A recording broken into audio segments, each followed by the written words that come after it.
A Course in What? with Cynthia Morgan. Hey, course friends, welcome to A Course in What? I'm Cynthia Morgan, and this is a podcast in which I read and discuss the text of A Course in Miracles. And A Course in What is a free weekly podcast that comes out every Tuesday, and we are on episode 30. So if you've been following this podcast and you listened to the last episode, number 29, you know that a listener had written in a question regarding the body. And she was at this point with her course studies that she understood that the body was an illusion and had a hard time balancing that concept with the idea of taking care of her body. So she had found herself neglecting her body more since becoming a student of A Course in Miracles, which is a quandary I think that a lot of course students find themselves in. So we're going to do something a little different this week. We are not going to do our regular reading of A Course in Miracles. We will resume with that next week with episode number 31. I thought that I would insert a section from my book, which is called You're Already Hypnotized, A Guide to Waking Up, on the body. I feel like it will help explain some of these concepts and issues that we talked about in the last episode number 29. And if you listen to that episode, you might remember that one of our listeners and course friends had written in asking a question about the body. She found herself, after becoming a student of the course and understanding that the body was an illusion, neglecting her body. And so I addressed that in the first half of the last episode. And so just to continue with this theme and helping to understand this concept, I thought that I would insert this section from my book. And this section is actually the next chapter after the last chapter that I inserted into A Course in What, which was, I think, like episode number 16. That was a section on bad habits. This just sort of follows, talking about bad habits and the body. So I hope you find something helpful in this excerpt. There's a lot of Course in Miracles stuff in it, but it also brings in my work as a hypnotherapist. Okay, so I hope you enjoy it. Here is an excerpt from You're Already Hypnotized, A Guide to Waking Up, Chapter Body. Chapter 4, Body. The body is a symbol of what you think you are. A Course in Miracles. We've all felt frustration with our bodies. Bookshelves are crammed with information on how to make the body more attractive, stronger, healthier, thinner, or younger. Yet no one ever really addresses why we have such disdain for our bodies. A Course in Miracles starts with the idea that God did not create the body. God doesn't have a body, so He didn't give us one. God is eternal, changeless, and formless. There is nothing temporal about Him. By contrast, the body is plagued with limitations, and the only changeless thing about it is that it changes constantly. God has nothing to do with your body. The ego made the body. After the ego conjured up the world, it had to make a specific figure from which to view the world. How could we perceive ourselves to be here without an I? The physical world requires a physical body. Bodily senses tell us that the world and our experiences are real. They don't report what is real. They merely report what we want to be real. Our five senses are not only considered veritable perceivers of reality, they are thought of as precious gifts from God. But they can also be an impediment to truth, a barrier to knowing ourselves as spirit. It's only when we meditate or have some type of experience that draws us away from the world and the body and into our mind that we begin to use a different sense, a sixth sense, as some call it, to understand who we really are. The body was made by the ego to distract you from your mind. It is the ego's tool to keep you asleep in a dream of separation. The body testifies that you and I are separate. From our encapsulated self, we look out to the world and see a variety of body sizes, shapes, colors, and ages. No two are alike, which is perfect for the plan of separation. And so we conclude, I can't be connected to her because her skin color is different. Or I can't be a soul or a spirit or a mind because I am this physical body. It all fits nicely into the ego's strategy. The Course says the body was made by the mind to deceive itself. The body is a wrong-minded idea of who you are. Aristotle was right. The famed Greek philosopher used Socrates as an example to prove we are not our bodies. He pointed out that over the years Socrates' body changed, but Socrates did not. Aristotle concluded, therefore, that Socrates could not be his body. I am reminded of what William S. Burroughs wrote in his final musings entitled Last Words. Is there a basic lie in being alive in a body? Of course, but most folks don't know that. When you dream at night, you think you are the body in the dream. Similarly, you think you are the body reading this book. But your body is a figure in your sleeping mind. In the dream state, you are not where you appear to be. The same is true now. You are not really sitting wherever you appear to be right now. You are outside of this dream, dreaming that you are a body holding a book. Having an experience does not make it real. As Descartes pointed out, it only means you are having an experience of some kind. The sole rational conclusion regarding the body is that we are having some sort of experience that includes a body. Contrary to one of the most erroneous ideas ever programmed, the mind is not in the body is in the mind. The body can do only what the mind, the programmer, wants it to do. The body is an effect, not a cause. Like a computer, it appears to be intelligent, but further inspection reveals that it's nothing but a bunch of hardware capable of performing only the functions it has been programmed to perform. Who is the programmer? The eternal you, outside of time and space. As A Course in Miracles says, you believe the body's brain can think. If you but understood the nature of thought, you could but laugh at this insane idea. The body is merely the receiver of thought. If you are ruminating about an upcoming public speaking engagement, a first date, a final exam, or confronting your boss about a raise, you may experience a number of different bodily reactions: perspiration, butterflies, dry mouth, a faster heart rate, or a rash. Your thoughts are actualized in your body, even though you haven't done anything or gone anywhere yet. You have merely played out a possible course of action in your mind. Tears, for example, don't make us cry. Thoughts provoke emotions that cause an effect, a tear. Your body alone cannot produce emotional tears. It can only manufacture your mind's thoughts and emotions. Mind thinks, body responds. This limitlessness of the body is a contributing factor to our love-hate relationship with it. On one hand, the ego is acutely aware of its temporary and limited nature. It knows that everything it makes, including the body, is also temporary and limited.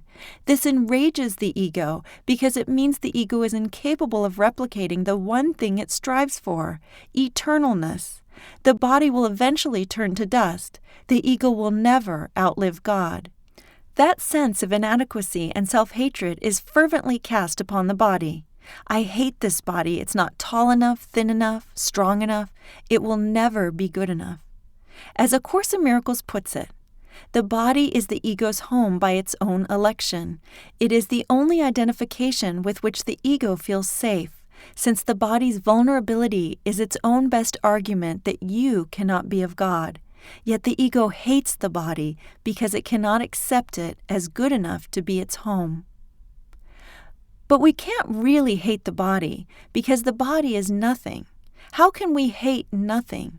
We hate that we've chosen the ego's interpretation of who we are, a vulnerable piece of flesh instead of an immortal spirit. We're not frustrated that we have cellulite. We're frustrated that we have chosen to listen to the ego, which tells us that we are guilty sinners stuck in a body. We think we hate the body, but we hate our mind. On the other hand, the ego cherishes the body because it is its home. That love for the body is manifested in awe and affection for the body. Look at this magnificent masterpiece, we marvel. We deem the body as a sacred altar to be worshipped and cherished. The idea of the body being a holy temple illustrates the insidiousness of the ego.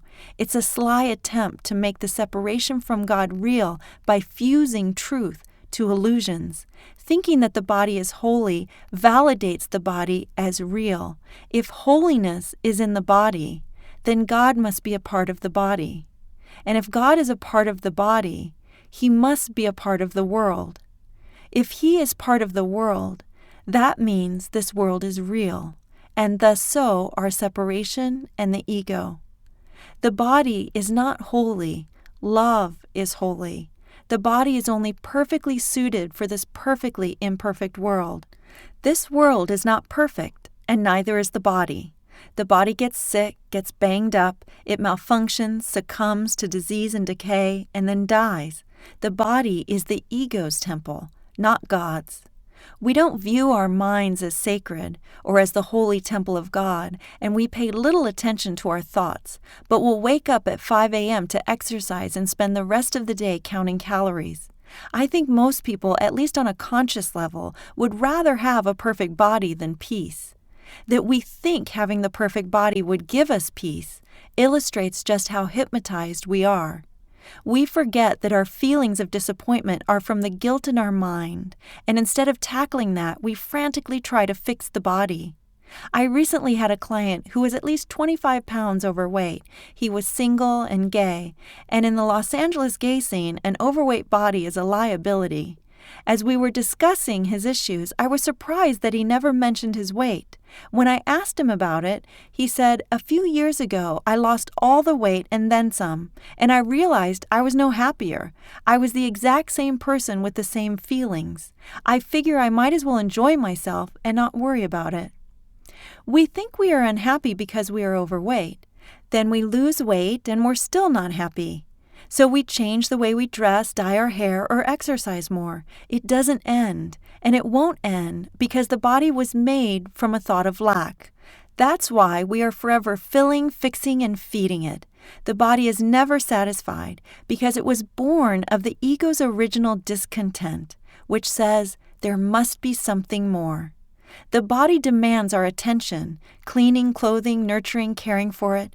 We are right to give our body the healthy attention it needs, and we are right to let go of bodily addictions because we believe the body is real.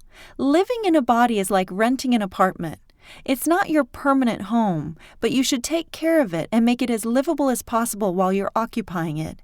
We may know intellectually that we are more than our physical body, and we may even have experiences that testify to that, but it would be a mistake to underestimate just how attached to the body we are. A Course in Miracles tells us that when we deny the body, we are participating in an unworthy form of denial. Denial does not undo ego beliefs. It only ensures their continuance. Even though the body was made to keep us trapped in the ego thought system, once it has been surrendered to the Holy Spirit, it becomes a means for awakening. One of Freud's tools for self-discovery and healing was dream interpretation. Reinterpreting our nighttime dreams reveals a higher meaning and message. It's the same with a waking dream state. It is more helpful to have the body and our experiences of it reinterpreted by the Holy Spirit than to be told it's all an illusion. Once we've changed our mind about its purpose, we can then find peace in losing weight or dyeing our hair. In a class on A Course in Miracles I was facilitating, we were reading the text and came across the sentence, "The body cannot know." My friend Susan, a psychotherapist, said, "Wait, I'm confused. I'm about to give a workshop entitled The Wisdom of the Body to educate people on listening to their body, but the Course is telling me that the body has no wisdom." I responded, "That's right, but remember, what the ego has made to keep us separate, the Holy Spirit uses to bring us to truth. The Holy Spirit reinterprets its purpose. I explained that the body, being an effect, does not know. The body can, however, help us to know what we are thinking. Thoughts show up in the body. By looking to and listening to the body, we can know which teacher we have been listening to, and that is very helpful. A Course in Miracles describes the body as a learning device. We are not always aware of our subconscious thoughts, but as in muscle testing, by looking to our bodies, which reflect the subconscious, we can see where our thinking has gone astray. The body, given this new purpose of helping us to heal our minds, becomes a helpful gauge in guiding us back to our right mind. As A Course in Miracles says, the body is the means by which God's Son returns to sanity. Susan was not wrong to educate people to pay attention to the feelings in their bodies. That can be an excellent way to begin to bring them back to their minds. We may not always be aware of our thoughts, but catching a cold would be a sign that our thinking is askew. The body is an effect of the mind, so catching a cold can help one gain entry to true healing. Not the healing of the body ultimately, but healing of the wrong-minded thinking that resulted in the cold. Yoga, for instance, uses the body as a portal to the mind, but the downward-facing dog pose in and of itself does not produce enlightenment. Nothing we do with the body does that. The benefit of any yoga position is to singularly focus the mind and filter out worldly distractions, thereby redirecting the mind within. That shift in perception facilitates a transcendence of the body. Yoga uses the body to transcend the body. That's the best use of the body. Use it to learn that you are more than your body, and to teach others the same. A Course in Miracles has two right-minded perspectives of the body, as a learning device, as I just addressed, and as a communication device. We use the body to learn who we are, and then we communicate through our words and behaviors who we believe we are. We are constantly communicating to others who we think we are through our bodies, which is why there is nothing wrong with wanting to look your best. True joining happens on the level of the mind, but often we need the body to access the love in our minds, which is not going to happen if we stink, for example. I don't know about you, but I'm more apt to move in a little closer to someone who smells good. Until your mind has awakened to the truth that you are not a body, that you are free, you will need the body to help you along your way. The body is simply a vessel responding to thought. It's foolish to hate it. In fact, we cannot transcend what we hate. Instead, we must transform it with love by assigning it a new purpose, a means for love rather than for fear. Clients with weight issues or illness are typically at war with their bodies. The first thing I encourage them to do is call a truce with their body instead of hating it. I'm not concerned with whether they exercise. I'm concerned with their attitude and how conscious or unconscious they are when it comes to their bodies. For example, people who are overweight are not paying attention to the messages they are receiving. They hear the part of the body that says eat, but they're not listening to the part that says stop. If you can't hear your stomach telling you that you're full, how can you expect to hear the voice of God? Remember, listening first to the messages you receive through your body can be the beginning of hearing a higher voice. A few years ago, I took my grandmother to her favorite buffet restaurant in Omaha for lunch, and we both noticed an obese woman sitting alone with 3 heaping plates of food. She had a fork in one hand and an old paperback romance novel in the other. She was asleep. Not literally, she just wasn't consciously aware. She was not paying attention to the copious amounts of food she was shoveling in her mouth. Instead, she was engrossed in a fairy tale. We cannot feel pain unless our mind is focused on the body. This woman could not feel the pain and discomfort of overeating because her conscious mind was directed away from her body and into the book. And unfortunately, unless you are in physical pain or you are trying to gain weight, there is always a price for not being present. The cost this woman was paying was painfully obvious.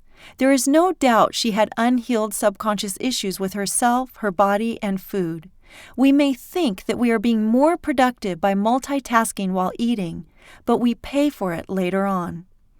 On the worldly level, specific body issues are typically the result of authority figure programming or events from our past that hypnotize us with false thoughts about ourselves or food. With the help of hypnosis, we can release those old negative associations and fill our minds with thoughts of acceptance. For someone who is overweight, the loss of that weight becomes a reflection of the loss of fear, shame, guilt, or the past. Heavy thoughts make us heavy. Subconsciously, we correlate praise, comfort, safety, and love with food. As children, perhaps we got ice cream if we were good, cookies if we did our homework, and dessert if we ate our dinner. We were programmed that sweets equal love. Today, each time we eat a cookie, we are not necessarily conscious of the praise we received as a child, but we do know that the cookie gives us a satisfied, contented feeling. That old subconscious program is still at play, and all those warm, fuzzy feelings linked with food can reach back even earlier to infancy or a past life. We equated our mother's breast milk with love. Coming into this world was scary, but when we were fed, we were held close, we felt loved and safe. Today, when we're having a bad day, we eat. It's no wonder many of our, quote, comfort foods, ice cream, pizza loaded with cheese, chocolate, are generally made from cow's milk, which is meant for baby calves, not humans. Subconsciously, we revert to an infantile state in need of comfort. What we are really looking for in comfort food is our ultimate nurturer, God. That is our true parental source and authority figure. God is the comfort we seek. When I put a client in hypnosis and ask the part of him that is overeating what it wants, it may start out saying food. But when I ask, what do you want after you have food? It will say something like, to feel full. If I persist and dig deeper, it will typically say, to feel nothing, or to feel something, then to be accepted, then peace, then love, or God, or oneness. An addictive craving is ultimately a craving to know yourself beyond the body. That's why any craving can lead us to God if we follow it far enough. Eventually, all parts of us, no matter how seemingly opposed to our well-being they appear to be, are crying for love. When we give those parts what they are asking for, they don't seek that comfort in overeating or in sugar. That's why being angry with your body will never work. It's asking for love. Give it love, and it will respond with health. You hold an idea about yourself. You think you're fat or skinny or unattractive. But you are not fat because you eat too much. You eat too much because you think you're fat. Telling yourself that you are fat over and over again programs your subconscious, and you end up continually creating that reality. The subconscious does not discern. It seeks to bring about what is programmed. One simple way to change is to begin repeating the opposite idea. For example, by using one of the daily reprogramming statements in Part 3. Kevin, a television writer and producer, came to me with a weight problem. He could not stop eating in front of the TV each night. It was revealed in hypnosis that as a child, every evening his mother had plopped him down in front of the television with his dinner.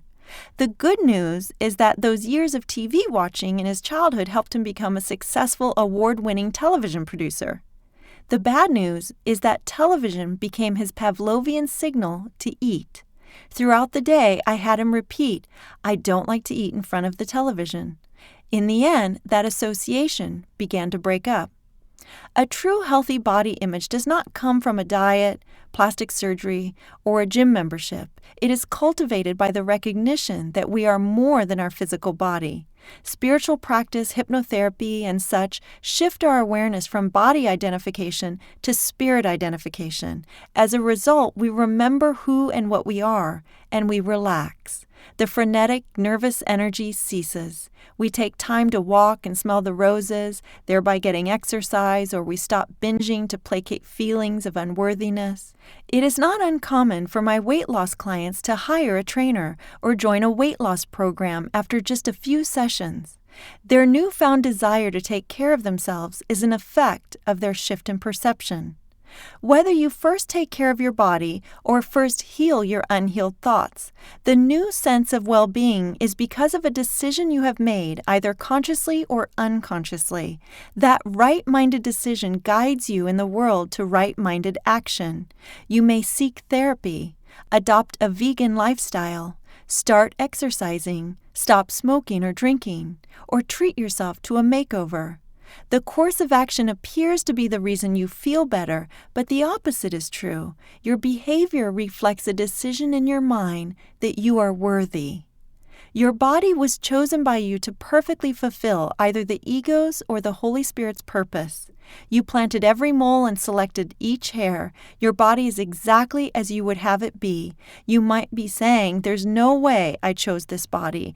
I would have chosen something taller, thinner, with bigger parts here or smaller parts there, a different skin, or one that works perfectly and is never sick." That is just a measure of how deep you sleep. We decide in advance where we will be born, what our body will look like, what we will do with our lives, whom we will meet, and so forth. As Shakespeare reflected, all the world's a stage, and all the men and women merely players.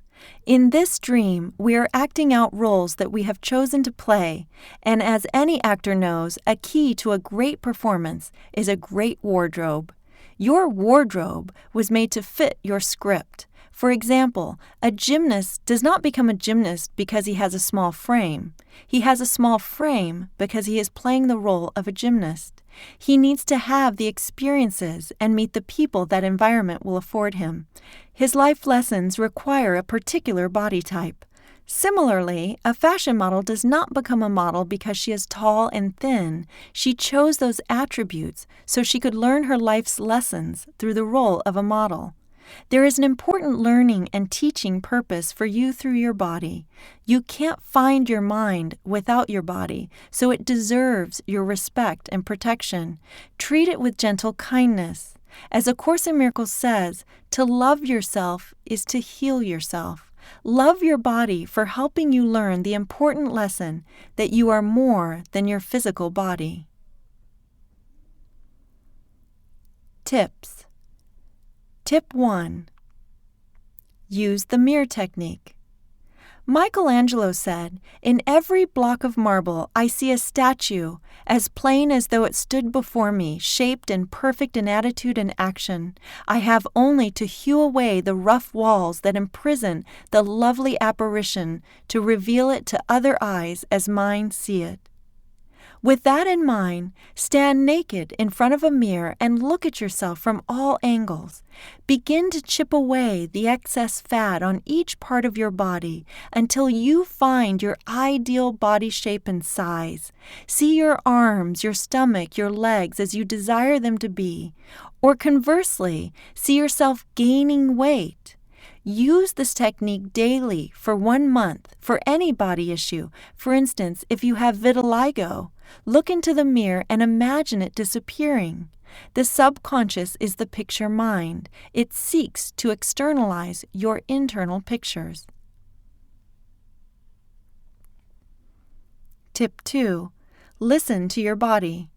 Pay attention to the natural rhythms of your body. If you eat when you are physiologically hungry and you stop when you first feel satisfied, your body will naturally and effortlessly adjust to its ideal size. Tip 3. Be reverent. Sit down at each meal and eat with reverence for food, for nature, and for your body. Don't read the newspaper or watch television while eating, unless you want to gain weight, in which case a distraction would help. Use your dining room table instead of the sofa. It's good feng shui to make use of every room in your house anyway. Tip 4. Imagine your ideal body while eating. Before each meal, create an image in your mind's eye of yourself at your ideal size and shape, and then proceed with your meal as if that were already you. What would you choose to eat? How much would you eat?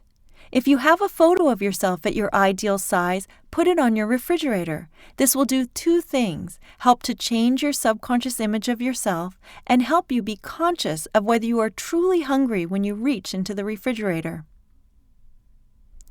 Tip 5. Remain relaxed. Check for tension in your body before you eat. If you feel impatient, anxious, or stressed, take a deep breath and exhale. You are more in tune with your natural reflexes when you are relaxed. This in turn will prevent overeating. Tip 6. Bless others' bodies. If you constantly compare your body to others' bodies, seeing the beauty in theirs and the faults in yours, instead of feeling bad about yourself and jealous of the other person, send blessings to the person you are comparing yourself to. Simply say, I bless your body and I bless my own, or I bless your legs and I bless my own. I used to be in the modeling world, and I can attest that no matter how physically beautiful people are, they see only their faults. Another way to stop comparing yourself to others is to acknowledge that they too are steeped in their own guilt and suffering. This is a great equalizer because you soon learn that most people are living a life of quiet desperation, and as a result, it's easier to feel compassion for those you once envied. Tip 7. Eat well. Like your subconscious thoughts, what you eat shows up in your body as lightness or heaviness.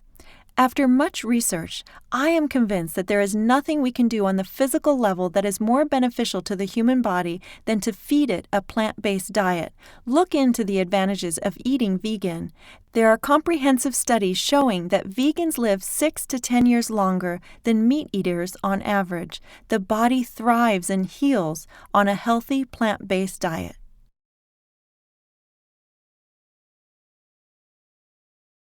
Okay, so I hope you enjoyed that. I hope that that was helpful in some way to you. And if you would like to stay in touch with me, you can do so on Facebook. We have a Course in What Facebook page. And I love reading the posts that people have submitted, and it's really nice to connect with you guys. So that is at facebook.com/A Course in What. And you can also go to my website, cynthiamorgan.us, or you can write an email at acourseinwhat@gmail.com. And we also have a phone number, believe it or not. The number is 707-500-ACIW, where you could just leave a voicemail if you don't feel like typing out a question. You could just ask it. I guess that's it. So if you would like to say the summary of A Course in Miracles with me, that would be great. Nothing real can be threatened. Nothing unreal exists. Herein lies the peace of God.